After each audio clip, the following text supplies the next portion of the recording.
श्री जी हमसे प्यार करती है, इसलिए हम श्री जी से प्यार करते हैं। श्री जी प्यार न करे तो हम श्री जी से प्यार कर ही नहीं सकते, हमारी क्षमता ही नहीं है। जो जीवन मुक्त तत्वज्ञ महान, इसीलिए लिखा मात संगस्तु दुर्लभो, दुर्लभो के बाद फिर लिखा है अगम्यो।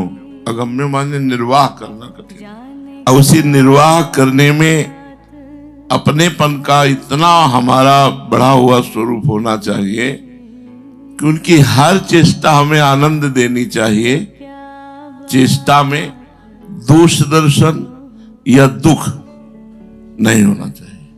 कई बार हमने संदीपनी जी का चरित्र सुनाया कि उनको गुरुदेव ने थूका, मूता, मारा, पीटा, सब कुछ, लेकिन वो गुरुदेव के प्रति कभी दोष दर्शन नहीं किए और गुरुदेव की सेवा में लगे रहे। उसका परिणाम ये हुआ कि और सब विद्यार्थी भाग गए। सबकी क्षमता तो एक जैसी होती नहीं, तो और विद्यार्थी सब भाग गए। संदीपनी जी से पूछा तुम क्यों नहीं भागे? तो उनका गुरुदेव आपको भिक्षा कौन पवाता, स्नान कौन कराता आपकी सेवा को?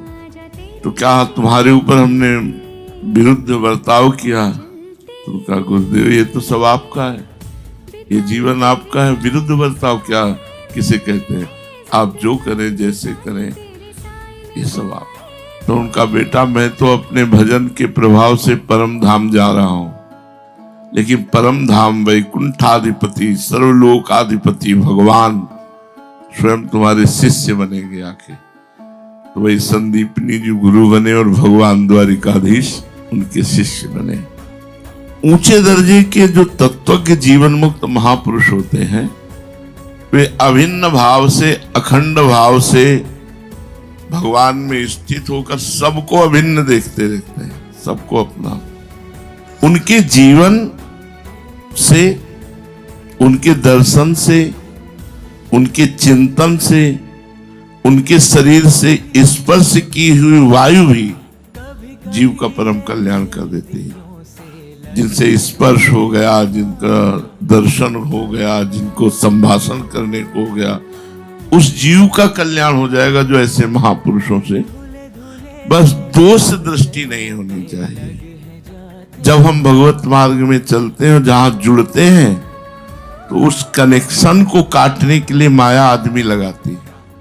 वो आपके कान में आपको बात बता करके केवल गुरु भाव की दृष्टि में आपका कनेक्शन कट जाए, जिससे आपकी दुर्गति हो जाए। वो तो खुद दुर्गति में जाने के लिए तैयार है, लेकिन हजारों, सैकड़ों, दसियों जहां तक उसकी पहुंच होगी उस दुर्गति में ले जाने के लिए उनको काटेगा। अगम्यो, इसीलिए अगम्यो लिखा है कि निर्वाह करना कठिन है। अमोघस्य, यदि आपकी श्रद्धा परिपक्व बनी रही तो आप भगवत प्राप्ति निश्चित हो जाए।